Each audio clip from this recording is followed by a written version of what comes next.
DSU students and the St. George community. The DSU radio program also offers a podcast studio with a dedicated room, microphones, recording software, editing, and distribution to over 20 podcast platforms, and additional video for Facebook, YouTube, and IGTV. For broadcast possibilities and to get your podcast started, contact us 879-4319. 879-4319. Be heard on Radio St. George, Radio Dixie, and a podcast studio. Just a few of the great things happening at Dixie State University.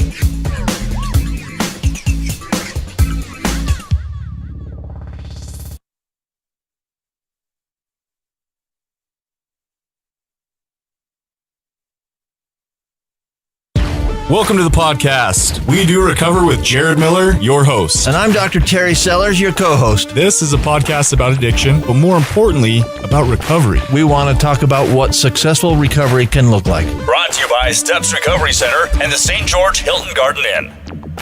What up, what up, what up? This is your host, Jared Miller. You're listening to episode 008 of We Do Recover. Today I'm joined by your co-host, Dr. Terry Sellers. Whoa. We got our producer, the man that makes this whole thing possible, Sean Denovan. Babyface Sean. Yeah. And we have the owner, your featured guest of Renaissance Ranch, Taz Decker.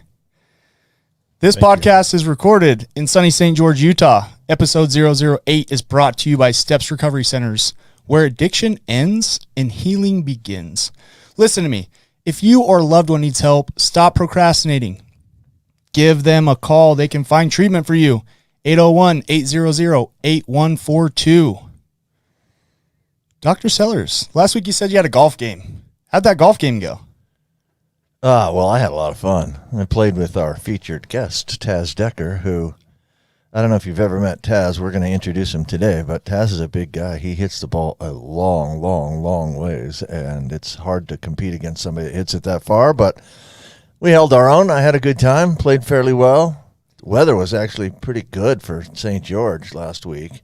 It was not nearly as hot last Friday as it was previous to that. So we had a fun time. It was really fun. Listen, I can believe that he crushes the ball on the golf course because I play on his softball team. He asked me to play, me and my girlfriend Mandy, to play on his softball team.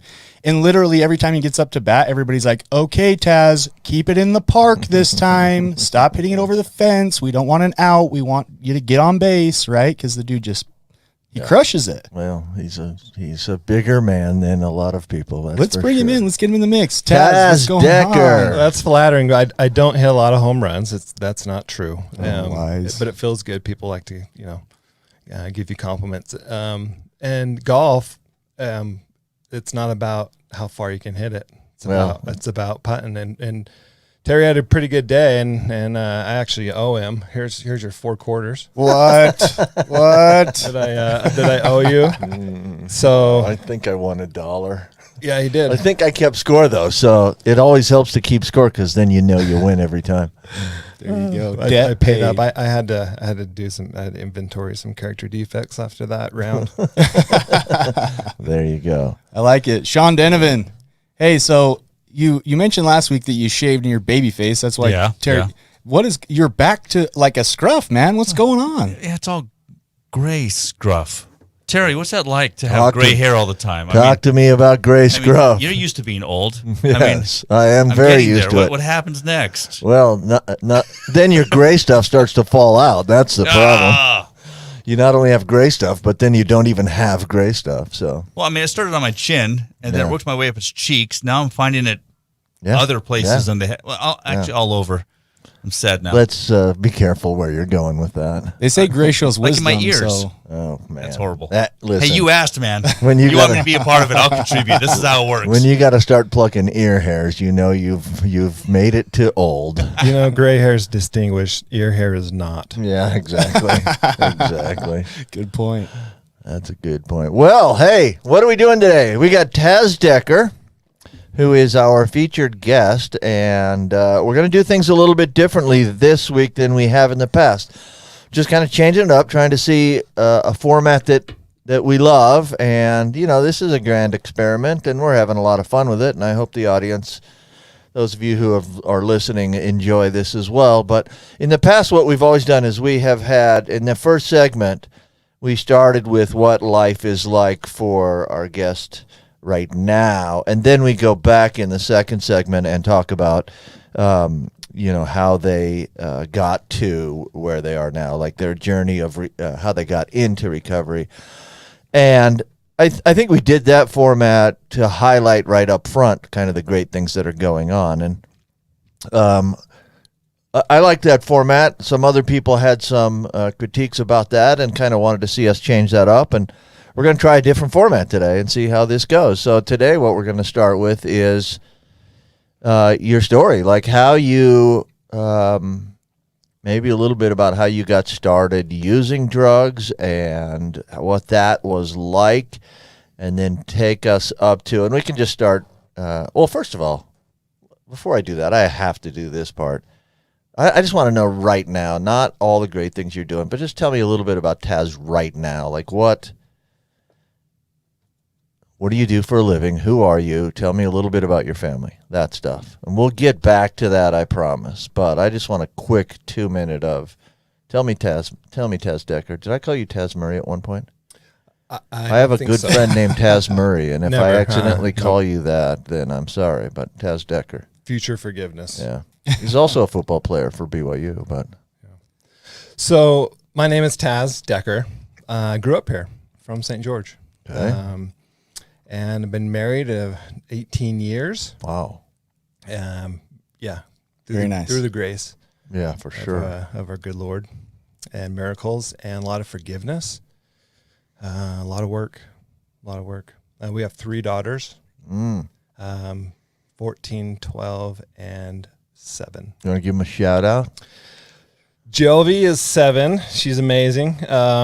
She's just one of a kind. She's full of energy and she challenges you, and she's beautiful and smart, and Presley is our enthusiast. She's enthusiastic. She's my little buddy. She goes on motorcycle rides with me. She likes to go fishing. She likes to, do those things and outdoors, and always up for an adventure. And you're gonna get the response of, hey Presley, how was volleyball last night? He's like, oh, it's the best thing ever, right? And that's a daily thing. That's a daily response for her. So, and then our oldest is Leah. She's steady rudder, man. She's an old soul, and just a really good kid, straight A's, and is playing volleyball.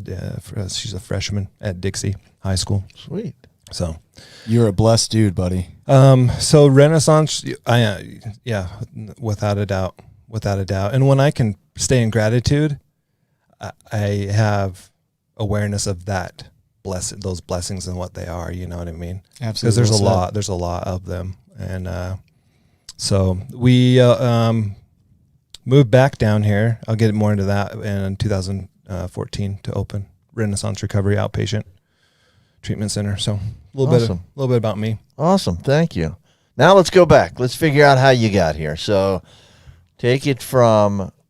Maybe just a brief early stuff, what was going on in your life growing up, that sort of stuff, and then start moving into how you got started using drugs or alcohol. Yeah. I had a great childhood growing up. It was fun. I loved it. Growing up here in St. George was amazing. And, we explored southern Utah. We played a lot of sports. My dad got us involved in a lot of sports. And he coached a lot of my teams, which was great. We had a good time. A lot of memories were created, and a lot of time was spent recreating and sporting. And so, do you have all good memories of that? The reason I ask you, let me tell you why I ask you that. So my dad coached me growing up too. Like almost everything I ever did, my dad was my coach, and there were times I resented that because my dad expected more out of me than he did sometimes out of the other kids on the team, which I think pushed me to be a better player, but I resented that sometimes. Did you ever feel that? Well, sure, yeah. Okay. Yeah, your parents going to push you a little bit further, right? Right. And you're going to naturally push back, especially when you got ego. Yeah. Right. Hey, you're not- maybe you- you've you hit one don't- of my problems. You don't like to be told what to do, and so he's going to try to get the most out of you, and you could potentially resent someone for that, but at the end of the day, it's like a good sponsor does the same thing, but you love that person because they did better. that for you, but Yeah. it wasn't always, because sports are intense. No question. It's emotional, No right? It's question. competitive, Yep. right? You're trying to win, as much as you try to say it's about playing the game, you're trying to win. Yeah. Yeah, everybody, you're having a lot more fun when you're winning, definitely. So, grew up playing sports, very involved. At great that father age, figure. it was about. But now you get into sober softball, and That's we'll right. talk about a recovery strong team. But for the first 3 years, we just played. We had kids. We lost most of our games, and just had a good time. Yeah. So awesome. Can what turn, else it did can life turn look it like? can turn into that. So, a vivid memory when I look back, when I was in 7th grade, I didn't have I didn't have any trauma, right, per se, right? But there's a lot of different kinds, right? So Yeah. I didn't have a good reason. Let's say that I didn't, looking back, but I did feel in 7th grade. I remember I had a friend, and we were in band together, and we talked about suicide. Heavy topic. Yeah. And we joked around. It was a joke. We were joking, and we would say we're suicide brothers. And if we're going to go out, let's go out together. And, at the time I didn't think anything of it.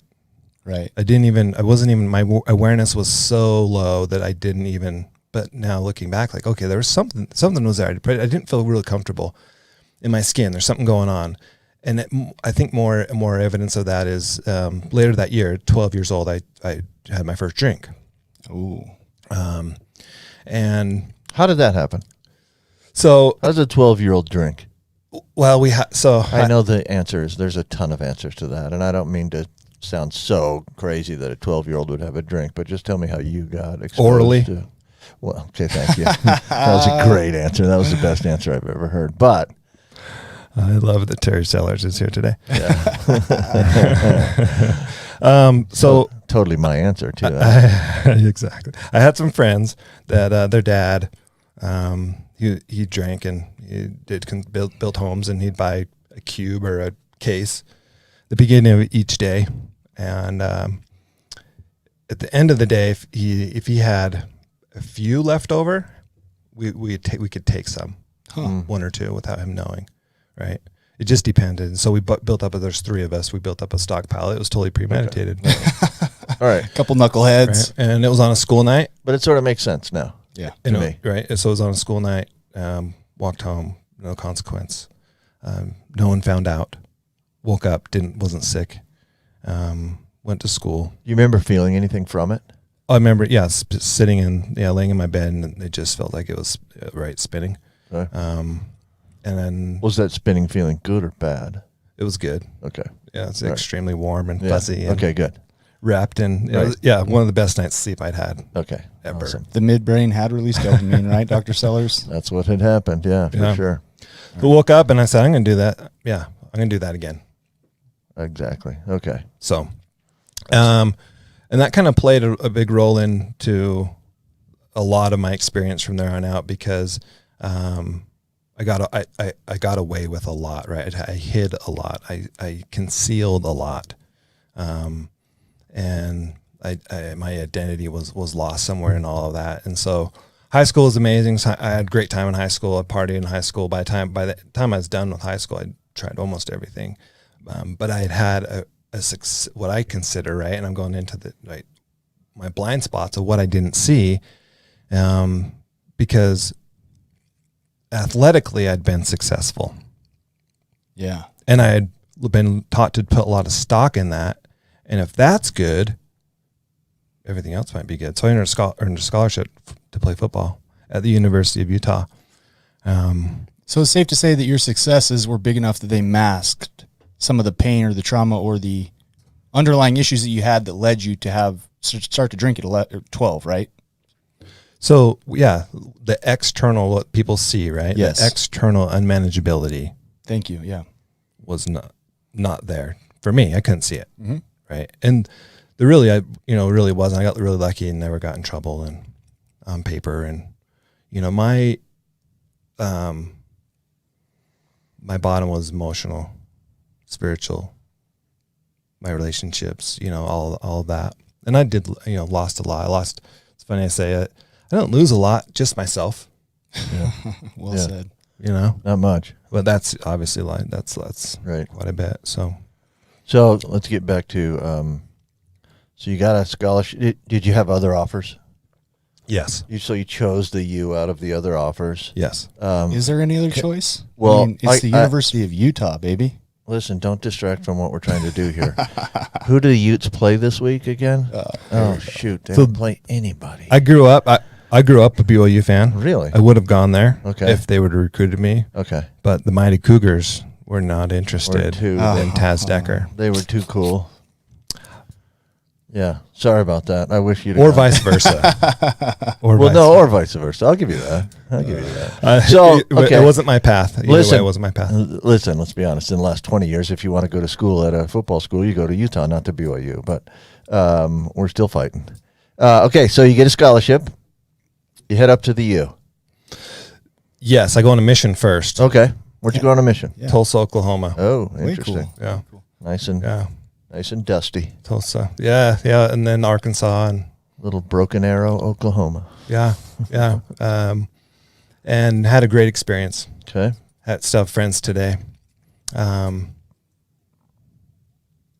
Without breaking any anonymity, a companion of mine just called me and just got into treatment this week. Oh, good. That's amazing. And reached out, and someone that I've been in contact with over the years, and just knew that eventually this day would happen, and it happened this week. And it was one of my companions, and we ended up going through the similar struggles. And anyway, so So cool. good. Listen, I think that point needs to be reiterated. This doesn't happen to kids that grow up underprivileged and who didn't have anything to eat growing up. This happens to everybody, and it happens to people that come home from missions, and it happens to, this disease doesn't wow, I can't come up with a word. discriminate. Thank you. There you go. Holy mackerel, what happened to my brain? Yeah. This disease does not discriminate with how you grew up or who you are, what color you are, or Is that what's on the back of my shirt? let's see check the it back out. of your shirt. It's If his on the shirt front. I love says, stand up straight, overdose does not discriminate. That's a true story right there. Trying So- to find a camera. That was awkward. Yeah, I know. Sorry, we got You did mics great, and all man. kinds of stuff, and I love that point though, because it sounds like you grew up in a fairly LDS household, and obviously went on a mission. And my story is similar. I except I didn't use in high school at all, but it's not. It doesn't. You don't have to have a bunch of back trauma. It can happen to people without trauma. You don't have to have a lack of religion. This happens to everybody, and mission companions happen to come home and start using drugs sometimes. It happens. So for me, I think a big bit. I try to find reasons as to the why, right? Okay. And at the end of the day, I think it's just curiosity, right? I didn't have a big reason as to excuse, like I said. So just curiosity, and I knew that when I put it into my body, it felt good, and I appreciated that, and So wanted what, to pursue think that that's- relationship with drugs and alcohol. I think that's plenty of why. right. People do search for why a lot. I did Right. the same thing, but it felt great. How about instead I put my energy into solution? Yeah, right? yeah. This is where I'm at today. Right. I know that I need help. There doesn't need to be a why. You're here. I'm here. Right. Let's talk about Right. solution. It felt great is the why, though. Right. yeah, people we're gonna get people to don't that. continue doing things that feel terrible. Yeah. I love that, and let's get into that, the solution part. I really want to hear about, because you've shared your story with me. I want you to share it with all the listeners. You were a big time recruit, went to the University of Utah, played tight end, right? Tell us about that part of your life and what ultimately maybe the pressures or just the feeling good of substance use. Let's get that. So I came back. My addiction was waiting for me, Okay. and I started playing football. And it's the scene, and Yeah. and I got caught up in it, and failed my first drug test with the NCAA. Were you a junior, sophomore? Freshman. Oh, wow. Okay. Yeah, red shirt, probably, I think. Cool. Pretty sure it was red, Not cool, but okay. Cool. I don't waste much time. Right. What do they test for? They don't test for alcohol. In 2000, I don't know. That was actually a question. I don't know if they test for alcohol. I was asking, but Yeah, I don't know what they tested for. you don't remember what you failed for. Oh, what I failed for was THC. That's what I could not Okay. successfully mask and get out of my system. So I tried. Right. Sure. Did all those tricks, right? Did you buy the Fake. Buy the clean pee that you drink, and didn't. So, failed my second one. Okay. That's a year suspension. First one's slap on the wrist. Second one's year suspension. Oh. And so now I can't practice. I can't have access to resources and study hall and tutors and things that Right. entitled football players normally get. Listen, you lost your identity. You were no longer a part of it. So quickly fell into victim mode from the get-go, and was probably already in that place, and failed my third, and 3 strikes you're out. So I went in and sat down. Ron McBride, Good guy. Yeah, great guy. Gave me the news, and man, it was painful. It was painful. My school's being paid for, my identity, more importantly, right? Embarrassment, all those things, and went into it was a pretty dark place. And looking back now where I'm at today, they gave me every opportunity. I'm so thankful for that opportunity that they gave me. But I was in a victim mode for a long time of here I am partying with all these other, and I'm the one that gets caught, right? And trying to justify, and it's just unhealthy, super unhealthy behavior, and it kept me sick, and stayed in that dark place. And during that little bit, 6 months or so before that, I married so we met in the spring of 2001, and she was playing, she was running track, jumping, high jumping at the U, and just smitten from day one by her and her amazing spirit and an angel, and she's my best friend. So we got married in 2002, but that was the start of some rough years for us. Still using at that point. Yes. What were you using mostly at that point? Whatever I get my hands on. Okay. I mean, I wasn't discriminating really against anything. So I had times when I'd use meth heavily and oxy heavily and Xanax and marijuana and just kind of whatever I could hide. You're right. That was kind of like my right. You're right. Everything. Whatever I can hide. You just named a bunch of it for sure. So and how aware was your fiance, soon to be wife, of all of this? Where was she? How aware was she that you were maybe doing this kind of stuff? She wasn't aware. Did you hide it pretty well from her? Is that what you're saying? Yeah. Okay. She didn't know that. Yeah, she didn't know the details. I had opened up early on that I was struggling and with what, and she supported me the best she could, but I wasn't ready to be honest.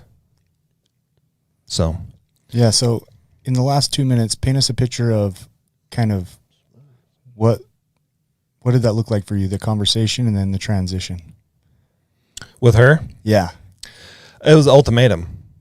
Got you. You go to treatment or we're done. So she finds out over time. Yeah. So you always think, if I get married, I'll stay sober for that. No, didn't. If I have a kid, surely I'll stay sober for that kid. And we have a second kid, maybe number 2, I'll love that kid enough. None of that ever worked, and it was just really brief periods of sobriety. Trying to attend fellowship meetings, and it just wasn't. So she gave me an ultimatum, and the spring of 2009. So go to treatment, and it was the best, amazing gift that I was ever given. And my parents helped, and God helped, and doors opened, and it was really, really where it started. And so that's where'd you go to treatment? Renaissance Ranch. Well, there you have it. So love it.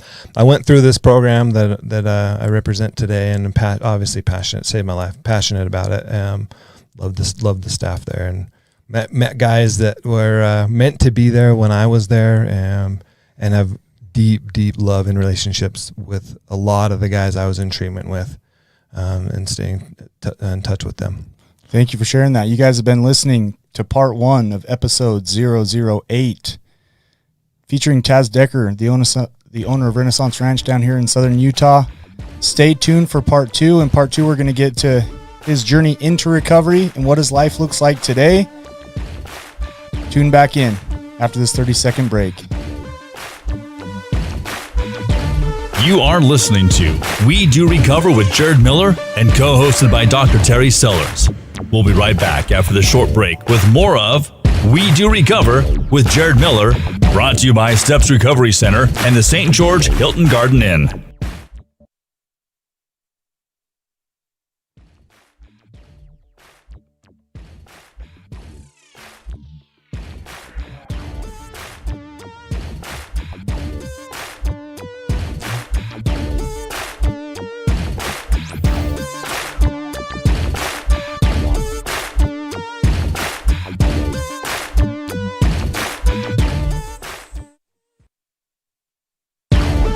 We welcome you back to We Do Recover with Jared Miller, co-hosted by Dr. Terry Sellers, brought to you by Steps Recovery Center and the St. George Hilton Garden Inn.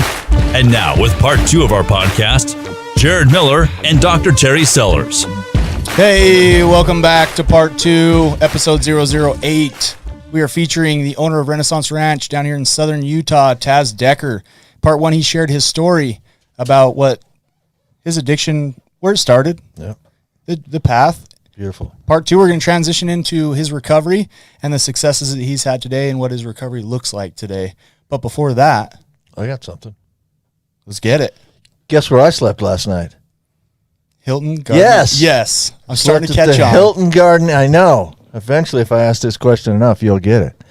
Yes, I slept at the Hilton Garden Inn, and they were super kind. We called them at the very last minute, and they were really nice with the accommodations. I had actually tried to make some reservations earlier. I am kind of a procrastinator, and I had tried to make some reservations that day for a couple of other places, and some places were sold out. And the Hilton Garden Inn happened to have a room available, and they got me right in. And, of course, the service was great. I slept like a baby, and please remember that it's always friendly and sunny at the Hilton Garden Inn, St. George, Utah. Love those guys. They are awesome, They've aren't been they? good. They've been good to me, for sure. So the cool thing about them, too, is if like the Hilton's full or they have the Holiday Inn or they have the Hyatt, right? yeah. It's like a 3-hotel They got- partnership. right. So they can move some stuff around. They're amazing. They're even working, I think, on a 4th property. So that's, they got some Awesome. things going. It's Those great. are awesome. Good for them. We have a caller this week, Dr. Sellers. Again, that hotline is 801-410-0676. This is your guys' podcast. We just facilitate it. If you have any questions for the doctor, if you have any questions for the guest, if you want to hear me mumble and make some mistakes and try to answer questions, I'm cool with that too. Give us a call, 801-410-0676. I didn't even mess up the numbers this week. Nice job. Boom. We do appreciate your questions, honestly. Let's Thanks. get it. This is from Chris calling in from Tooele. Thank you for listening, Chris. Here we go. Hi, my name is Chris. I am from Tooele. This question is for you, Dr. Sellers. So I've been around a lot of people that use antidepressants. Some are great on them. What I've seen, some use multiple different kinds, and it still doesn't help. I've seen people kill themselves on them. I've also researched that Utah is the leading nation in antidepressants. Why is this? And why are we taking it if it does or does not help? What is your professional opinion on this subject? And I want to end it with God is great. Thank you guys for all your support and help. All right. Well, I love that question because, first of all, God is great. That's not a question. Amen. That was a great way to end it. But yeah, let me give you a couple of little things about. He mentioned a few things. He said he's got some friends that use antidepressants. Let's use a different word and say they take antidepressants, because in our world we use the word use as something completely different, right? Great point. I don't know very many people. Well, I don't know very many people that abuse antidepressants. Actually, Wellbutrin occasionally, if you use enough of it, can give you a little bit of something. And so I've heard of a few people abusing Wellbutrin. I don't recommend it, obviously, on this show. But for the most part, antidepressants are not abused. They're used. I mean, they're taken, not used, really. So now, antidepressants are not foolproof. One thing we know is depression is for sure real. Depression for sure is a mental illness. Depression for sure is a brain disease. It's not something that people can will themselves out of. If they could, there's no way people would be laying around in bed not able to enjoy anything if they had any other choices. That's not a choice somebody would make. So it's a mental illness, exactly like mental and brain disease as well. You don't just get to choose your way out of it. If that's all you had to do, people would be able to choose their way out of it every day, and people just struggle to do that, okay? So now, not every antidepressant works on every single person. One of the things we're finding out in newer research is that the enzymes that we use to metabolize antidepressants are subject to genetic modifications. And some people have genetic modifications such that they don't metabolize certain antidepressants the same way as the general population. And if you metabolize a medication way too quickly, it doesn't stay in your system very long, and you won't get the effect it's supposed to give you, right? So we have the ability to test for that now, and we can see that maybe 15% of the general population doesn't metabolize an antidepressant the same way that the rest of the population does. And so if we give you something that you metabolize too quickly, it won't work. If we give you something that you metabolize too slowly, it'll build up in your system, and you will wind up with a whole ton of side effects. Hey, Doc, isn't there, so there's a genetic test out there, right, that you can take that will predict your metabolism rate, and based off that, make recommendations or suggestions on what medications potentially would be best for you. Exactly. Whether it's a SSRI or SNRI, right? Yeah. Or there's different. Right. Thanks. That's awesome. Great. Perfect. We've done that with some of our clients because and I do a bunch of it. It's not by the time you take a medication for 30 days to try to figure out if it's working or not, right. you might be done with res. Right. And now you're getting out and you're trying something different because right. you don't think it's working. Right. So we can avoid that. It takes a bunch of the guesswork out for sure, which in the past it's always been that's what they do is they give you an antidepressant. It takes 3 weeks for these things to work, right? You get 3 weeks down the road, and sometimes it doesn't work, and the people who have an antidepressant that doesn't work think their doctor's an idiot.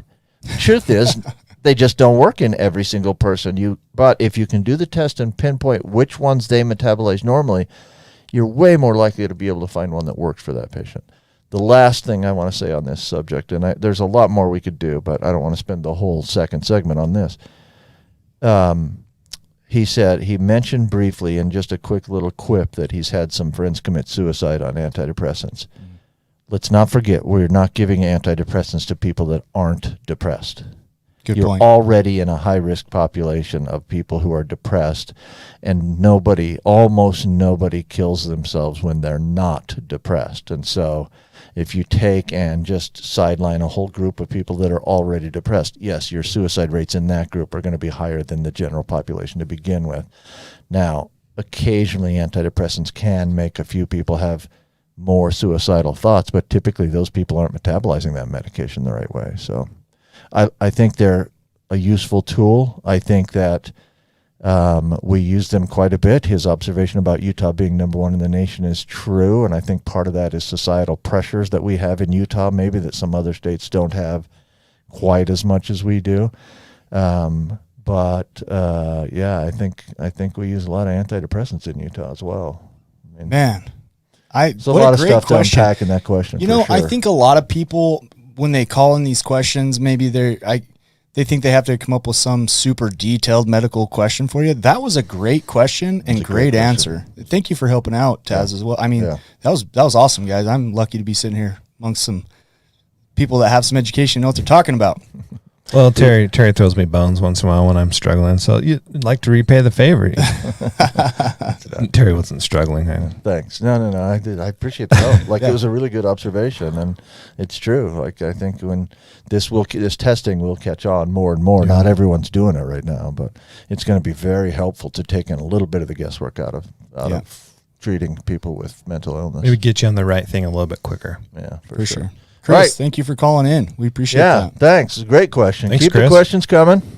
All right, let's go. We need to get moving on. I have an observation before we move on, though, and that was one of the things that Taz had said earlier is one of the points I always try to make, and that is in the midbrain, when you start releasing that much dopamine from the use of drugs or alcohol, that the drugs or alcohol start to be tagged in your midbrain as survival, because your midbrain's job is to keep you alive. And so every time you use a drug or alcohol, your midbrain feels really good and thinks, this is how I'm going to survive.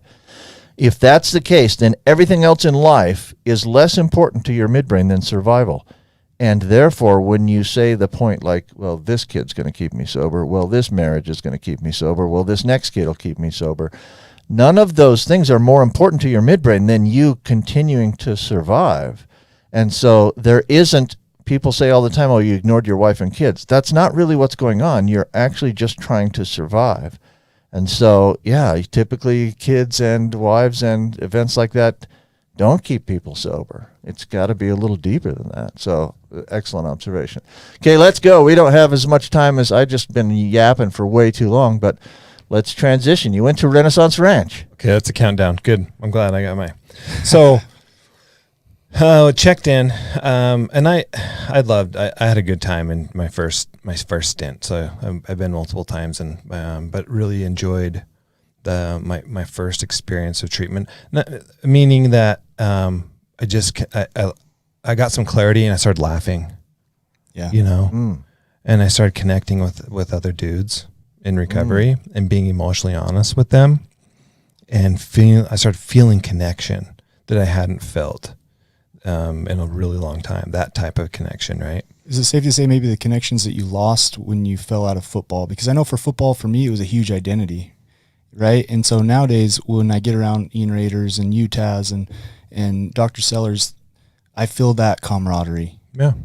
Yeah, so it had been close to a decade, right, before I probably really felt some connection. Yeah. Right? So that's, true point. So I was pretty lonely up until that point. So I, started coming out of that a little bit, but I struggled. I really struggled with sitting in a room with people that had been in jail because I hadn't, that had lost their job because I really hadn't done that. Right. Had lost their house, I hadn't done that. All you lost was your identity, though. And it talks about that, right? Talks about in the big book, or the 12 by 12, that young people are getting clean, getting sober, in recovery, and they can spare the last two decades, 10 to 20 years of misery, right? Yeah. By recognizing that. So I'm not like you, right? I had a really hard time doing that and pointing fingers. And again, once I recognized that unmanageability for me was emotional, spiritual, mental, my relationships, physical, then I was able to admit and ask for help and get some desperation. So I stayed sober, did sober living thing. I got out of residential, did sober living for a few months, moved back home, stayed sober for about 9 months, and then I relapsed. And I would say one of the things for me looking back on this particular experience and what I learned from it is my disease dies in the daylight. Oh. Okay. So I went to res and I had a prescription for Xanax. Okay. And I had a refill. Never refilled it. So the thought pops in. I wonder if you called, right? I'm like around 8 months. I wonder if you called if they'd refill that. Don't call, right? But I didn't say anything, right, to anybody, right? Sure. Mm-hmm. Sponsor, friend.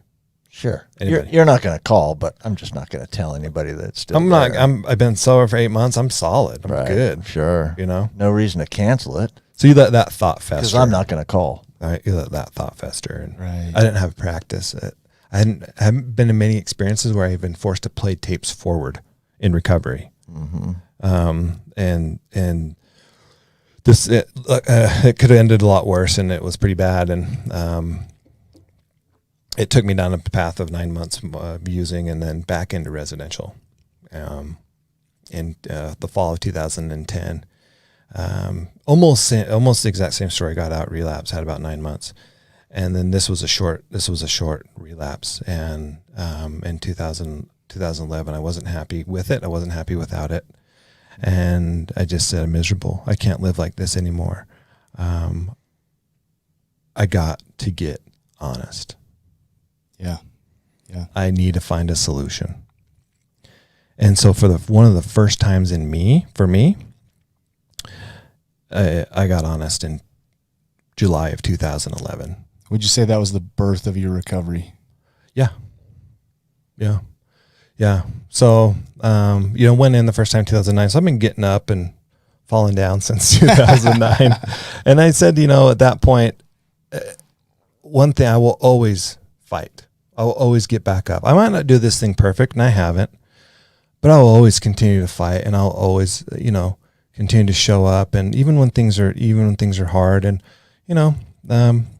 learn along the way. So I finally now I'm on a path, right? That feels solid, feels good. And fast forward to, I worked for Marriott Corporation for about 10 years. Okay. And I had a really strong feeling I wasn't going to be doing that much longer. And this was in 2013. And so I had a sponsor, and I was talking to him, and he's like, well, what do you want to do? Sometimes those are the hardest questions, right? And I said, I don't think I'm going to be doing this much longer. He said, what do you want to do? I said, well, I want to help people. We had started some meetings in Clearfield where we lived at the time, and was really doing some 12-step work. And that's where I felt on path. That's where I felt purpose. That's where I felt invigorated. And so I was like, in that moment, I was like, I want to help people. He's like, what do you think about treatment? I was like, oh, I love it. Love treatment, love recovery. He's like, no, as an occupation. And so he planted the seed, and we worked on an idea together. It didn't end up working out. And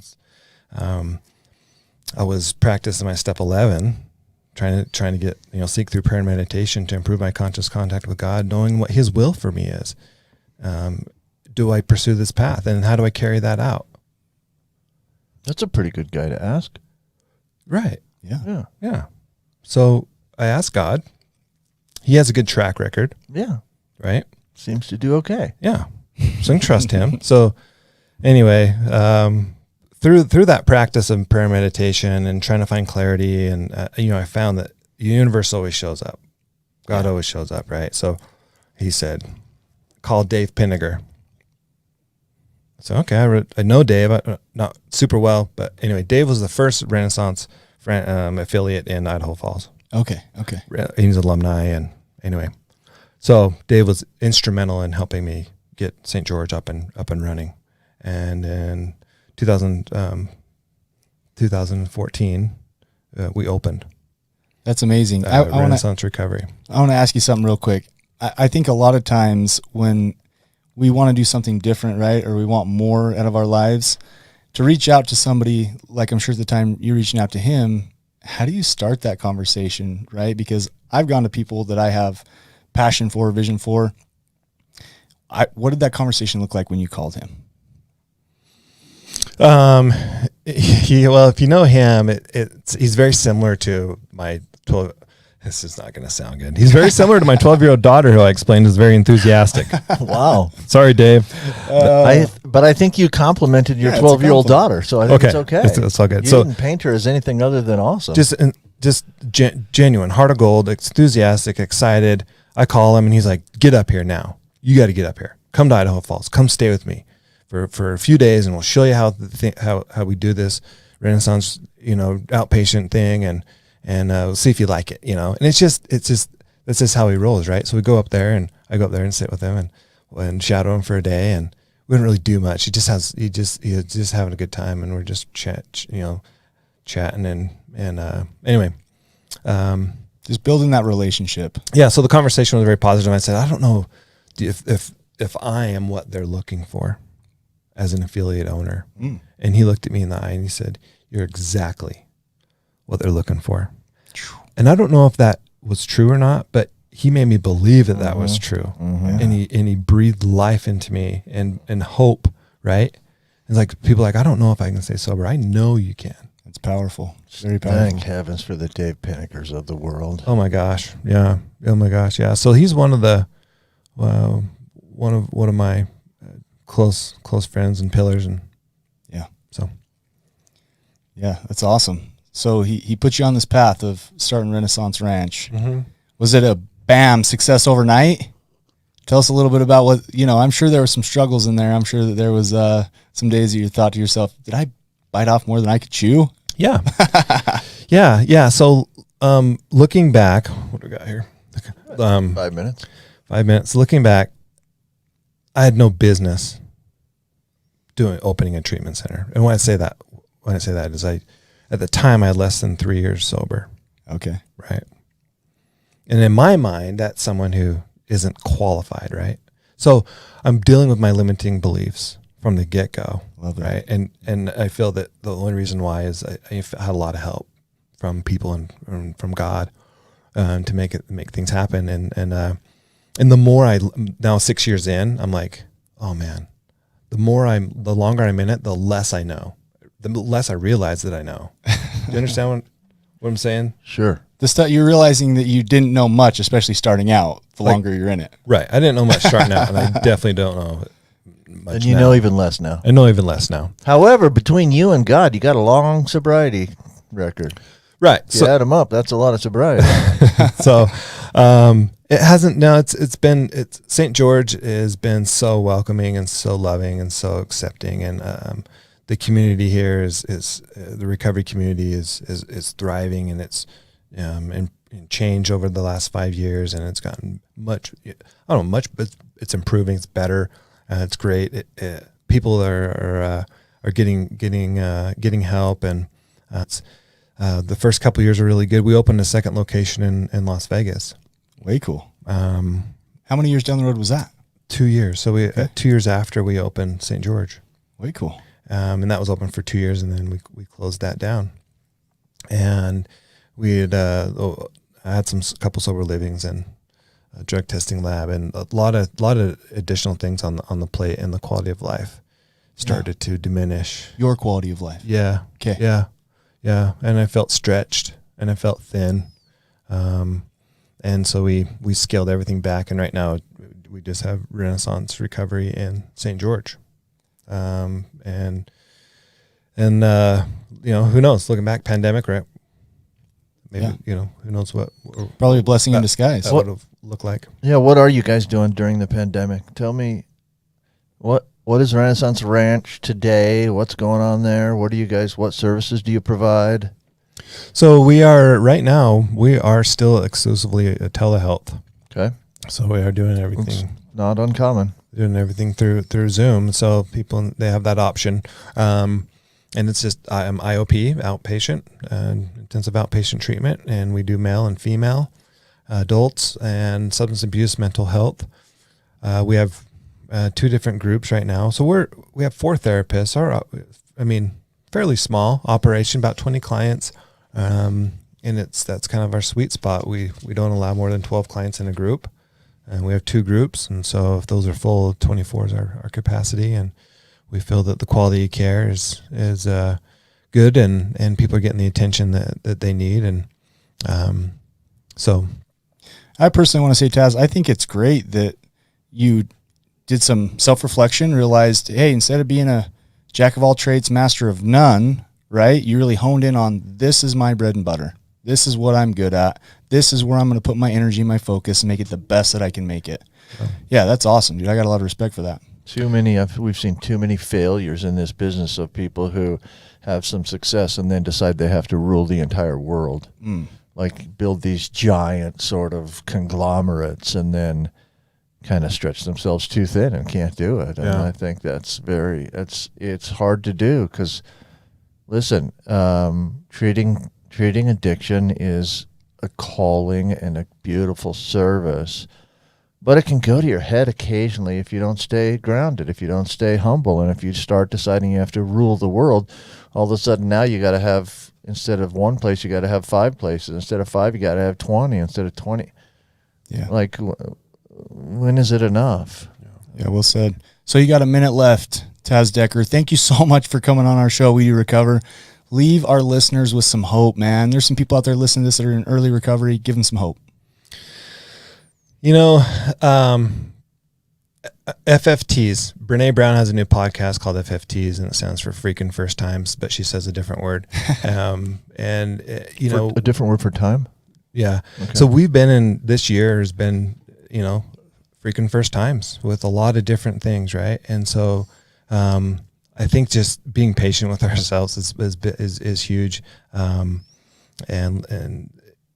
just being, you know, kind to others, and just realize, you know, we're learning as we go, right? Thank you. We can do hard things, right? We can absolutely do hard things. Absolutely. Thank you again so much for coming on. Listeners, Taz Decker, like this, Renaissance Ranch. follow this, share this. Thank you. Remember, it is your podcast. See you next week, episode 009. Thank you. Thank you for joining us today on We Do Recover with Jared Miller. Help us spread our message of hope. Like, comment, and share. If you have any topics or ideas for future shows, please share that on our Facebook page. That Facebook page is We Do Recover with Jared Miller. If you or a loved one needs help, please reach out to us. Again, thank you for listening. Brought to you by Steps Recovery Center and the St. George Hilton Garden Inn.